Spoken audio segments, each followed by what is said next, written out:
नमस्ते ओं गम गणपतये नमः स्वर्णलक्ष्मी नमस्ते अस्तु परब्रह्म स्वरूपिणी राज्यं देहि धनं देहि सर्वकामांच देहि मे స్వర్ణలక్ష్మి అమ్మవారు ప్రతి ఒక్కరికి చక్కగా బ్రహ్మ జ్ఞానాన్ని ఇవ్వాలని తద్వారా ప్రతి ఒక్కళ్ళు చక్కగా నవ్వుతూ హ్యాపీగా ప్రతి దాన్ని ఎంజాయ్ చేసే విధంగా ఉండాలని చెప్పేసి మనం అమ్మవారిని కోరుకుందాం. అంతేకాకుండా ప్రతి ఒక్కళ్ళకి చక్కగా రాజ్యం దేహి నాయకత్వ లక్షణాలని ఒక అధికారాన్ని పవర్ని అథారిటీని అమ్మవారు ఇవ్వాలని, అలానే ధనం దేహి ప్రతి ఒక్కళ్ళకి విపరీతమైన ధనం ఇవ్వాలని, ఎక్కడుంటే అక్కడ ధనం ఉండాలని, ఆఫీసుల్లోనూ బ్యాంకుల్లోనూ ఇళ్లల్లోనూ ధనం శుభ్రంగా నింపుకొని ఉండాలని చెప్పేసి, అంతేకాకుండా సర్వకామార్థ సిద్ధి అనుకున్న పనులన్నీ అనుకున్న విధంగా అమ్మవారి ఇమ్మీడియట్లుగా నెరవేర్చే విధంగా మన అందరినీ ఆశీర్వదించాలని, అందరూ చక్కగా ఉండాలని చెప్పేసి అమ్మవారికి నమస్కారం చేసుకుంటూ, దానికి ముందుగా గణపతిని మనకి ధనాకర్షణ శక్తిని ప్రతి ఒక్కరికి ఇవ్వాలని చెప్పేసి మనం కోరుకుందాం. ఈరోజు టాపిక్ మనం చూసుకుంటే గురువు మారుతూ ఉన్నారు. ఎప్పుడు మారుతూ ఉన్నారు? జూన్ 2వ తారీఖున గురువు మారుతూ ఉన్నారు. అయితే ఏంటి, నాకు లాభం ఏంటి, గురువు మారితే ఏంటి, దానివల్ల నేను నాకు అసలు ఏంటి అని మనం ప్రతి ఒక్కళ్ళు ఆలోచించుకుంటూ ఉంటాం.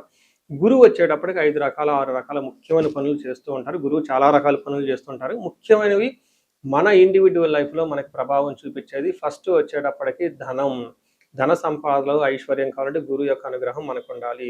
రెండోది సంతానం, పిల్లలు చక్కగా ఉండాలి, వాళ్ళు చదువుకోవాలంటే గురువు యొక్క అనుగ్రహం మనకు ఉండాలి.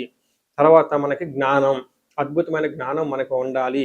ఓకే, మనం చేసేది మంచినా చెడునా దాని గురించి లోతైన అవగాహన ఉండాలి. మనం చదువుకున్న జ్ఞానం మనకు ఉపయోగపడాలంటే గురువు యొక్క కృప మనకు ఉండాలి.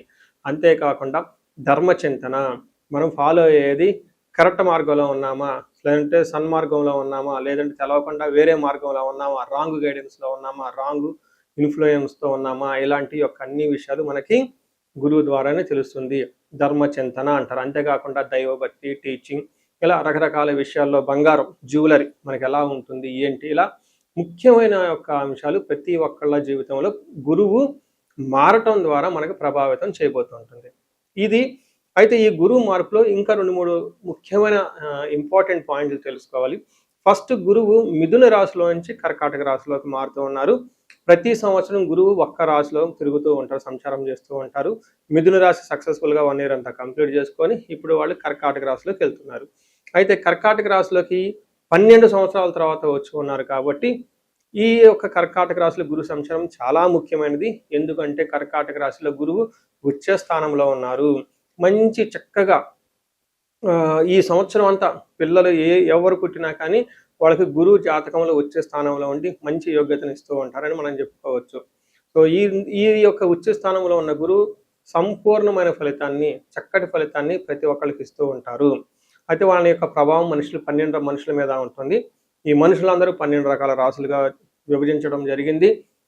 కొన్ని రాశులకి, చాలా వరకు రాశులకి అనుకూలంగాను, కొన్ని రాశులకు ప్రతికూలంగాను, కొన్ని రాశులకి సామాన్యంగాను ఉండే అవకాశం ఉంటుంది. ఇప్పుడు మనం గురువు ప్రతి ఒక్కళ్ళ రాశులకి మేష నుంచి మీన వరకు ఎలాంటి ఫలితాన్ని ఇస్తూ ఉంటారు, ఆ ఫలితాలను మనం ఎలా ఎంజాయ్ చేయొచ్చు, ఇన్ కేసు ఫలితాలు కనుక సరిగ్గా వాళ్ళకి అనుభవంలోకి రాకపోతే ఏం చేయాలి, అలానే కొన్ని రాశులకి ఖచ్చితంగా ప్రతికూలమైన పరిస్థితులు ఉన్నాయి, ఎలాంటి ప్రతికూలమైన పరిస్థితులు ఉన్నాయి, వాటిని తప్పించుకోవడానికి మనం ఎలాంటి పరిహారాలు చేసుకోవాలి అనేది కూడాను 12 రాశుల వైజ్గా ఆ రాశికి ఎలాంటి ప్రభావం ఉంటుంది, దానికి మనం ఎలాంటి పరిహారాలు చేస్తే చక్కగా ఉంటామో కూడా మనం ఈ వీడియోలో మనం చక్కగా తెలుసుకోవాలి. మనం సింహరాశిని గమనిస్తే ఈ రాశి వాళ్ళకి మిథున రాశిలో నుంచి కర్కాటక రాశిలో సింహరాశి వాళ్ళకి గురు సంచారం చేయటం వల్ల కొంచెం ప్రతికూలమైన పరిస్థితులు ఎక్కువగా ఉందని గమనించుకోవాలి.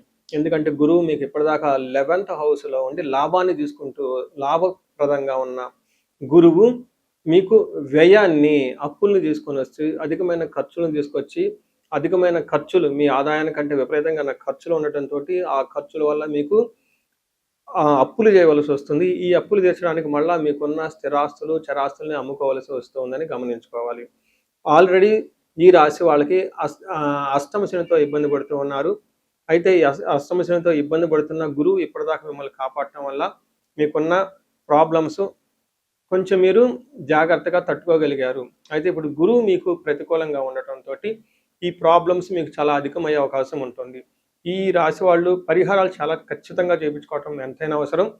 ఒక్కసారి ఇంట్లో ఉన్న వాళ్ళంతా కూడా ఈ రాశితో పాటు ఎవరికైనా సరే ధనుస్సు రాశి, కుంభరాశి, మేషరాశి, మీనరాశి వాళ్ళు ఉంటే జాతకం చెప్పించుకోవడం చాలా ఇంపార్టెంట్. వచ్చే టైం కొంచెం ఇబ్బందికరంగా ఉంటుంది. ఇది మీకు భయపడటానికి చెప్పడం లేదండి. జాగ్రత్త పడతారు అన్న ఉద్దేశంతో మీకు చెప్పడం జరుగుతుంది. 12వ స్థానంలో గురువు ఉంటే ఏమవుతుంది? శుభమోలో వ్యయకృత్ అంటే శుభకార్యాలు చేయటం వల్ల వ్యయమవుతుంది. అంటే ఏంటి? పెళ్ళిళ్ళు, లేదంటే గృహ ప్రవేశాలు, గృహ ఆరంభాలు, ఇల్లు కట్టుకోవటము, ఫారిన్ వెళ్ళటము, హైయర్ ఎడ్యుకేషన్ గురించి లోన్లు తీసుకోవటం ఇలాంటివి జరిగే అవకాశం ఉంటుంది. ప్రాణీ విక్రయ దోషణం, స్థాన భ్రష్టత్యంత దారిద్ర్యం, ద్వాదశి స్థానకే గురు అని మనకి సంస్కృతంలో చెప్తారు. అంటే మీకు బాగా ఉపయోగపడే పశువులను కానివ్వండి, బాగా ఉపయోగపడే ల్యాండ్ కానివ్వండి, బాగా చక్కగా ఉన్న బిజినెస్ లాంటి మీరు అమ్ముకోవలసి వస్తుంది.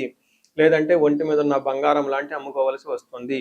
ఎందుకు అని అడిగితే శుభకార్యాలు చేస్తారు. ఆ శుభకార్యాలు చేయడానికి కావాల్సిన ధనం మీకు ఉండకపోవడంతో అప్పులు చేస్తారు. ఈ అప్పులు చేయటానికి మళ్ళీ అవి మీకు భారం అవుతాయనే ఉద్దేశంతో వీటిని అమ్ముకోవాల్సి వస్తుంది. తద్వారా దూషించబడతారని గమనించాలి. ఇంతేకాకుండా మీకు స్థానభ్రష్టం అంటే ఉద్యోగంలో మీకు భంగం, అవమానాలు జరిగే అవకాశం ఎక్కువగా ఉంటుంది. కొంతమందికి జన్మజాతకం సరిగా లేకపోతే ఉద్యోగాలు కోల్పోయే అవకాశం కూడా చాలా ఎక్కువగా ఉంటుంది. దారిద్ర్యము, అక్కడ మీకు అభివృద్ధి అనేది జరగకుండా మిమ్మల్ని బంధించబడినటువంటి పరిస్థితి ఉంటుంది. కాబట్టి చాలా జాగ్రత్తగా ఈ రాశి వాళ్ళు చాలా ప్లానుడ్గా ఉండాలి.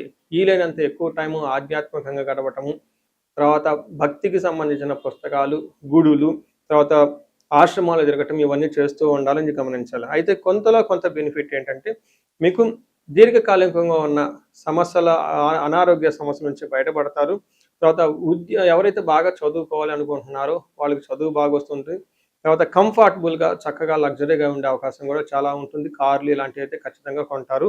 అయితే ఈ విషయంలో కొంచెం గమనించుకొని ఒక్కసారి ఎవరైనా కనుక ప్రాబ్లం అనిపిస్తే ఇండివిడ్యువల్ జాతకంగా మీరు ఒకసారి చూపించుకోవటం చాలా ముఖ్యం. ఈ రాశి వాళ్ళు పర్టికులర్గా చూపించుకోవడం చాలా అవసరం. సో చూశారు కదా, గురువు ఈ రాశి వాళ్ళకి ఎలాంటి అనుకూల ప్రతికూలాలు ఫలితాలు తీసుకొని వస్తున్నారు, అనుభవంలోకి రాబోతున్నాయో ఈ జూన్ నుంచి 2027 జూన్ వరకు, 2026 జూన్ నుంచి 2027 జూన్ వరకు ఎలాంటి ఫలితాలు ఉన్నారో మనం తెలుసుకుందాం.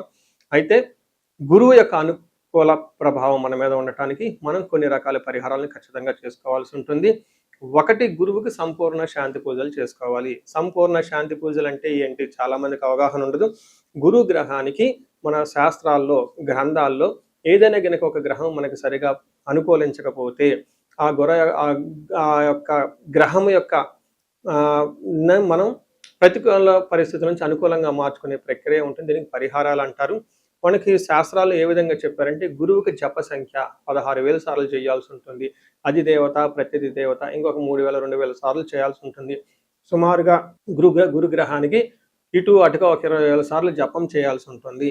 అలానే గురుగ్రహానికి తర్పణం చేయాల్సి ఉంటుంది. గురుగ్రహానికి దానం చేయవలసి ఉంటుంది. గురుగ్రహానికి హోమం చేయవలసి ఉంటుంది. ఇలా ఈ 4 రకాల ప్రక్రియలను ఎవరైతే చేస్తారో గురుగ్రహ సంపూర్ణ శాంతి పూజలు అంటారు.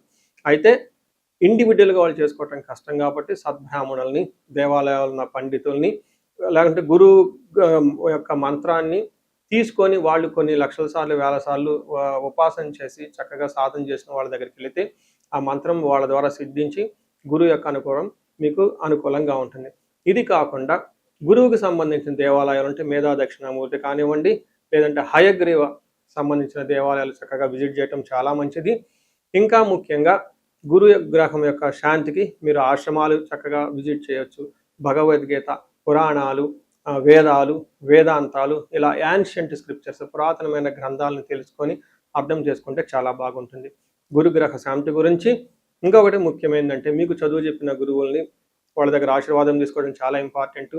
సాధువుల్ని, తర్వాత మీ ఇంటికి ఎప్పటి నుంచో అనాదిగా ఉన్న పురోహితులు, బ్రాహ్మణులు, వాళ్ళు మీకు మంచి చెడు చెబుతుంటారు. అలాంటి వాళ్ళని మీరు సత్కరించడం, గౌరవించడం, వాళ్ళకి దక్షిణలు ఇవ్వటం ఇవన్నీ చేస్తే గురువు యొక్క గురు గ్రహం యొక్క అనుకూలం మీకు అనుకూలంగా ఉంటుంది. అంతేకాకుండా గురువు యొక్క అనుకూలమైన పరిస్థితులకి గురువులకి సంబంధించిన దత్త చరిత్ర చదువుకోవటం ఇంకా చాలా బాగుంటుంది. ఇంకా మీరు ఆశ్రమాలలో కనుక కొన్ని రోజులు కనుక టైం స్పెండ్ చేయగలిగితే అక్కడ యోగా చేయటం, మెడిటేషన్ చేయటం ఇవన్నీ చేస్తూ ఉంటే గురు గ్రహం యొక్క బలం పెరిగి ఇప్పటిదాకా మనం చెప్పుకున్న పరిస్థితుల్ని చక్కగా ఇంకా మంచి అద్భుతమైన రిజల్ట్ వచ్చే అవకాశం ఉంటుంది. ఇన్ కేసు ప్రతికూలమైన పరిస్థితులు ఉన్నా కానీ ఆ ప్రతికూలమైన పరిస్థితులను అధిగమించి చక్కగా లైఫ్ అంతా ముందుకెళ్ళడానికి ఎంతో అవకాశం ఉంటుంది. ఈ సంవత్సరం ఈ గురువు యొక్క కర్కాటక రాశిలో ఉన్నంత వరకు 12 రాశుల వారికి చక్కగా అష్టైశ్వర్యాలు కలగాలని, భోగభాగ్యాలు కలగాలని చెప్పేసి, చక్కగా ఉండాలని చెప్పేసి నేను కోరుకుంటున్నాను. నమస్తే.